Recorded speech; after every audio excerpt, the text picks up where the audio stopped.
A veces me pongo a pensar cuando era mitad y en todo lo que se podía comprar con un billete de 1000. Pipoca, yeye, chupetín, Mr. Pop, la pula en botella o bolsita, sapito, rospo, mentita, masita roja, Nico, bomba, nusita. Época dorada sin redes sociales, antes todo era distinto. 5 nada, 10 silencio, 15 stop, 20 quemarropa y fusil 25. Tu cae cañín gritando a y jugar hack en boya peyú, saber de memoria la hora de cada programa porque antes no había YouTube. Era la alarma de cada mañana. Caballeros del Zodiaco y los Padrinos Mágicos mostraban fin de semana. Samurai Jack, el pájaro loco, Popeye el marino, Bob el constructor, Johnny Bravo, Power Rangers, los chicos del barrio, Scooby-Doo el inspector, Gadget, Digimon, Sailor Moon, Pokémon, lo mejor de todo, Dragon Ball. Y en Supercampeones tardaban semanas para que alguno meta un gol.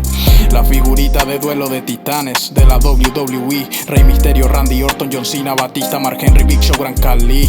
Tocábamos la batería con tapa de olla, con balde o con lata.